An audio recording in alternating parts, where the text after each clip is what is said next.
Dear students, जैसा कि मैंने आपको मेरी लास्ट वीडियो में आपको फ्यूचर इंडेफिनिट टेंस से संबंधित करेक्ट फॉर्म ऑफ द पढ़ाई। अब देखते हैं नेक्स्ट फ्यूचर कंटिन्यूअस टेंस। देखिए परिभाषा, ऐसा कार्य व्यापार जो भविष्य में किसी समय जारी रहेगा। ऐसा कार्य व्यापार जो भविष्य में किसी समय जारी रहेगा, उसे व्यक्त करने के लिए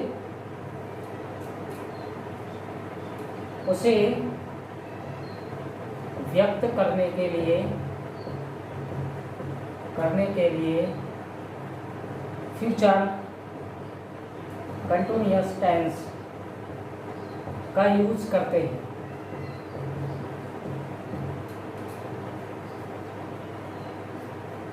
पहचान के लिए क्रियात्मक शब्द के अंत में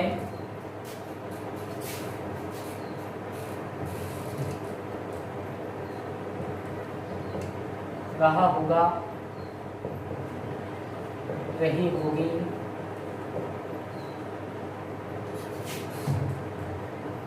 रहे होंगे,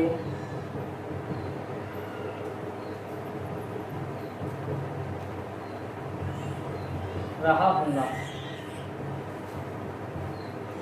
आदि शब्दों का प्रयोग किया जाता है। सहायक क्रिया के लिए इस टेंस में विल या shall plus be plus verb की फर्स्ट फॉर्म प्लस आईएनजी का यूज करते हैं। जो भी कंटिन्यूअस टेंस होता है, श्योर है, उसके साथ में वर्ब की फर्स्ट फॉर्म प्लस आईएनजी का यूज किया जाता है। ठीक है, वाक्य देख समझते हैं। सिंपल सेंटेंस, सिंपल सेंटेंस अर्थात साधारण वाक्य। तो साधारण वाक्य के लिए क्या करना है, जैसे कि इसका फॉर्मूला होता है सब्जेक्ट प्लस विल या shall plus be plus verb की first form plus ING plus object. Okay, देखिए पुनः आपको मैं रिवाइज करा देता हूँ परिभाषा के लिए। जैसा कि ऐसा कार्य व्यापार जो भविष्य में किसी समय जारी रहेगा, ठीक है, उसे व्यक्त करने के लिए फ्यूचर कंटिन्यूअस टेंस का यूज करते हैं। पहचान के लिए जो क्रियात्मक शब्द होता है अर्थात क्रिया के अंत में, ठीक है, जो हिंदी वर्ड होता है, हिंदी जो वाक्य होता है उसके अंत में हमेशा है कि जो क्रिया है वो अंत में ही पाई जाती है। तो उसके अंत में क्या लगा होगा, रहा होगा, रही होगी, रहे होंगे, रहा होगा। ठीक है, हेल्पिंग वर्ब के लिए इसमें विल और शैल प्लस बी और प्लस क्रिया क्या कनेक्ट करेंगे, आईएनजी। फॉर्मूला के लिए सब्जेक्ट विल या शैल प्लस बी प्लस क्रिया आईएनजी प्लस ऑब्जेक्ट। वाक्य समझते हैं, देखिए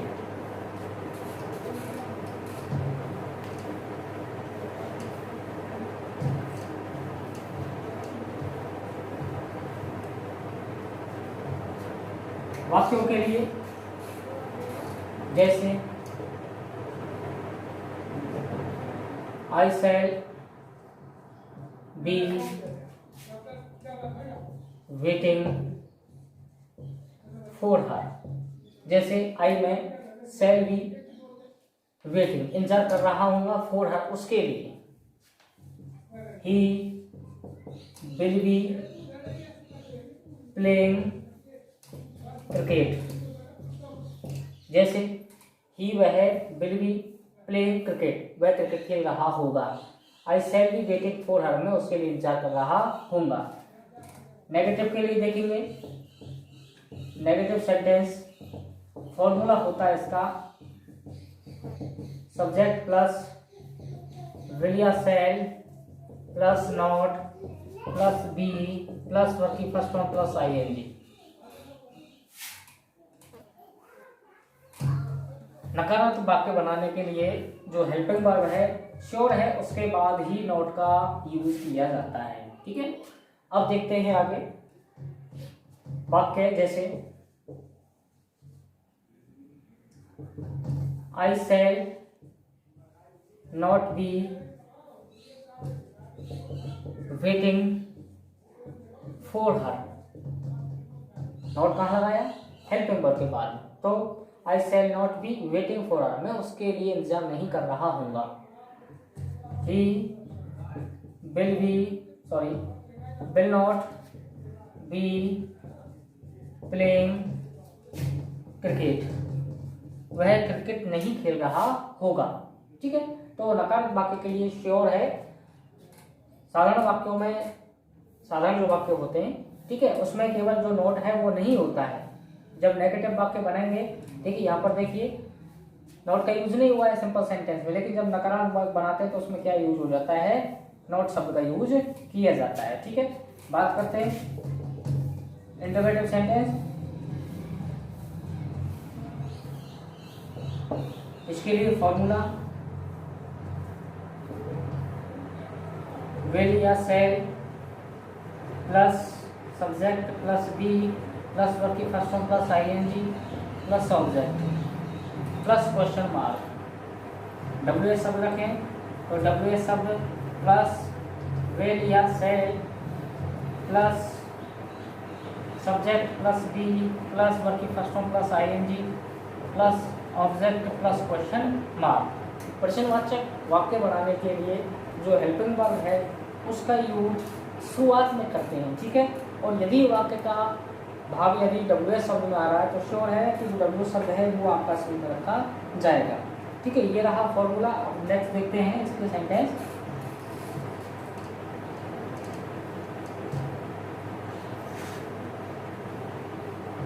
छोटे छोटे एग्जाम्पल बनाने से जो विद्यार्थी हैं वो सीख जाते हैं। देखिए जैसे will you be waiting for me? will क्या? you तुम वेटिंग इंतजार कर रहे होंगे for me मेरे लिए। what will she be playing? वह क्या खेल रही होगी? ठीक है, तो इसमें जो डब्ल्यू शब्द का यूज हुआ है यहाँ पर प्रारंभ में, ठीक है, विल और शैल का यूज हुआ है। अब बात करते हैं इसकी कंटिन्यूअस टेंस की। Okay,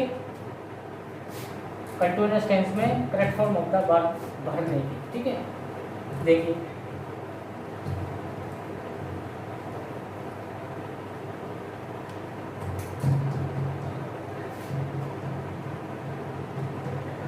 correct form,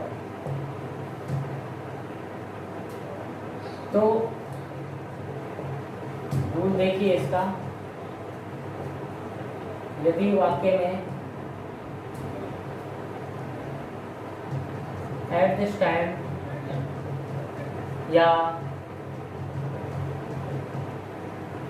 at this moment, at this time, at this moment plus future time दिया हो, क्या दिया हो? फ्यूचर टाइम है। करेक्ट फॉर्म के लिए क्या है विशेषता? तो वही जो परिभाषा आपको मैंने लिखाई वही यूज की जाती है। ठीक है, सेंटेंस के ऊपर डिपेंड करता है, लेकिन फिर भी जो करेक्ट फॉर्म यूज है उसमें आपको क्या करना है? यदि बात में आपका एट दिस टाइम दे रखा हो या एट दिस मोमेंट दे रखा हो, प्लस क्या दे रखा हो उसमें? फ्यूचर टाइम दिया। ठीक है, दिया हो तो रिक्त स्थान में विल या shall plus be plus verb की फर्स्ट फॉर्म प्लस आईएनजी का यूज करते हैं। जैसे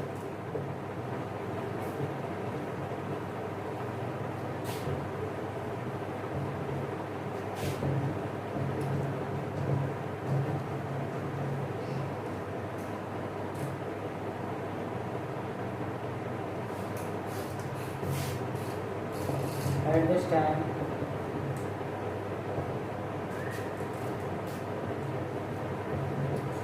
नेक्स्ट ईयर। ठीक है, एग्जाम्पल सम यहाँ पर देखो क्या दे रखा है, एट दिस टाइम आया है नेक्स्ट ईयर, अर्थात ये टाइम हो गया तुम्हारा। ठीक है, तो एट दिस टाइम आ जाए। सेकंड वाक्य देखो,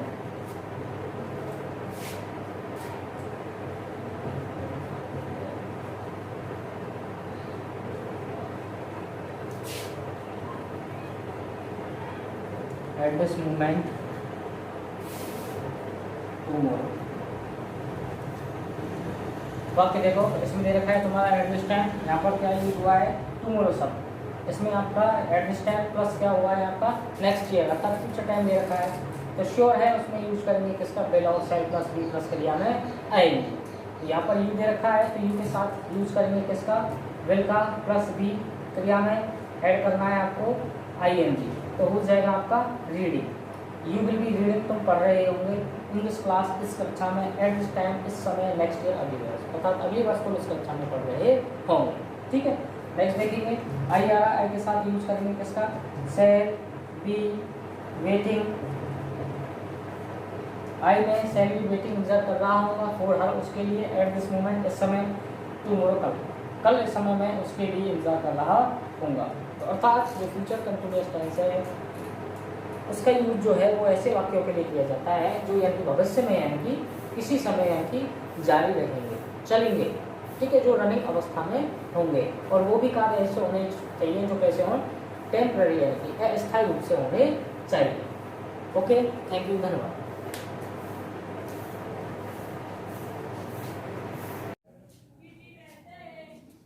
देखिए प्यारे विद्यार्थियों, अब बात करते हैं फ्यूचर परफेक्ट टेंस की। ठीक है, तो फ्यूचर परफेक्ट टेंस जो है, देखिए परिभाषा सर्वप्रथम इसकी,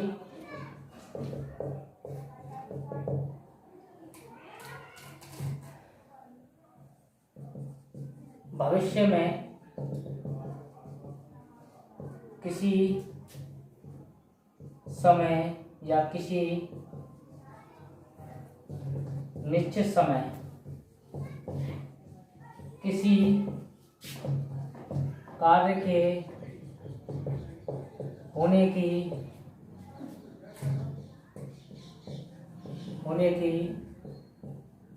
संभावना हो, भविष्य में किसी निश्चित समय किसी कार्य के होने की संभावना हो,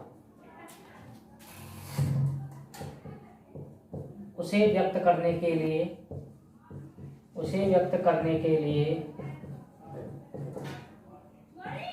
स्टेंस का यूज करते हैं। ओके, इस वाक्य के जो सेंटेंस हैं उनमें श्योर है कहीं ना कहीं वाक्य के शुरू में, बीच में या अंत में, ठीक है, समय को निर्धारण करने वाला, किसको, निश्चित समय को निर्धारण करने वाला शब्द जो है वो अवश्य दिया होता है। परिभाषा हो गई, पहचान देखिए, पहचान के लिए क्रियात्मक जो शब्द होता है, क्रियात्मक शब्द के अंत में क्रियात्मक अंत चुका होगा, चुकी होगी, चुके होंगे,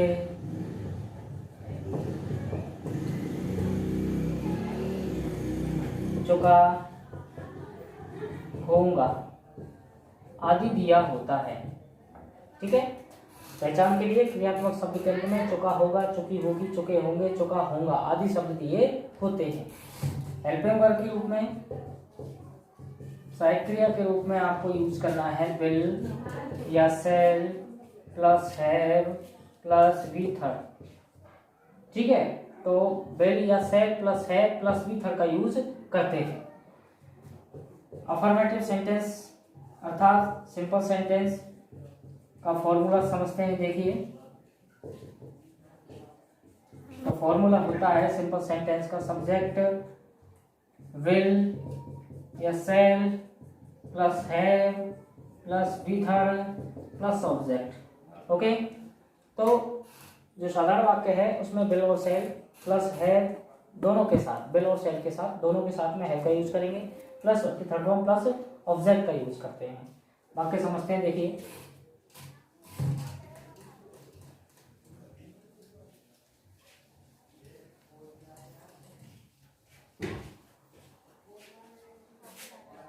जैसे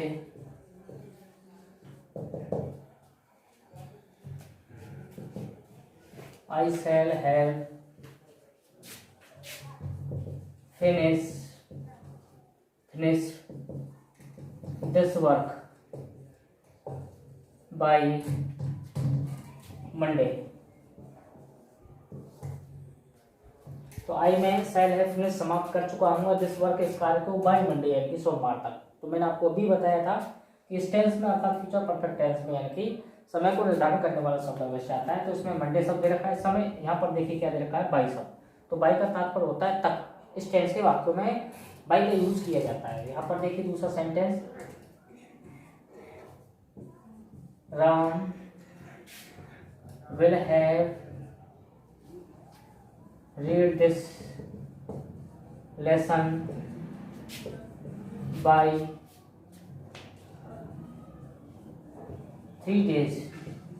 अर्थात राम विल हैव रीड पढ़ चुका होगा दिस लेसन इस पाठ को बाई 3 डेज 3 दिनों तक। बाई 3 डेज यानी कि 3 दिनों तक राम इस अध्याय को या पाठ को पढ़ चुका होगा। अब बात करते हैं नेगेटिव सेंटेंस, नकारात्मक वाक्य। देखिए नेगेटिव सेंटेंस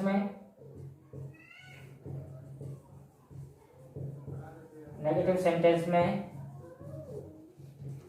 फॉर्मूला देखिए इसका, वही सब्जेक्ट विल या shall plus have, sorry not plus have plus verb की थर्ड फॉर्म प्लस ऑब्जेक्ट। ठीक है, तो हेल्पिंग वर्ब के बाद यूज करना है केवल मात्र आपको नॉट शब्द का। ठीक है, तो जैसे देखते हैं, people will not have cut the trees by tomorrow. अर्थात लोग विल हैव नॉट कट नहीं काट चुके होंगे द ट्रीज वृक्षों को बाय टुमारो यानी कि कल तक। अर्थात लोग कल तक वृक्षों को नहीं काट चुके होंगे। आई में शैल not be completed my work by 2 o'clock। अर्थात आई में शैल नॉट हैव कंप्लीटेड पूर्ण नहीं कर चुका हूँगा बाई माई वर्क मेरे कार्य को बाय 2 o'clock अर्थात 2 बजे तक। अर्थात मैं 2 बजे तक मेरे कार्य को समाप्त नहीं कर चुका हूँगा। इसी प्रकार प्रश्नवाचक वाक्य अर्थात इंटरोगेटिव सेंटेंस देखते हैं और समझते हैं, उनको भी देखिए। कोई भी आपको समस्या आती है प्रेजेंट से लेकर यानी कि फ्यूचर परफेक्ट टेंस तक, ठीक है, तो आप कमेंट बॉक्स में जाकर के कृपया मुझे आप सूचित कर सकते हैं इंटरोगेटिव सेंटेंस। फॉर्मूले के लिए आपको विल शैल जो है उसको शुरू में यूज करना है। विल या shall plus subject plus have plus verb की third form plus object plus question mark. ठीक है, इसी प्रकार डब्ल्यूएस शब्द है, डब्ल्यूएस शब्द प्लस विल या shall plus subject plus have plus weather plus object plus question mark. ठीक है, तो देखिए इंटरोगेटिव जो सेंटेंस है उसमें आपको मेनली क्या करना है,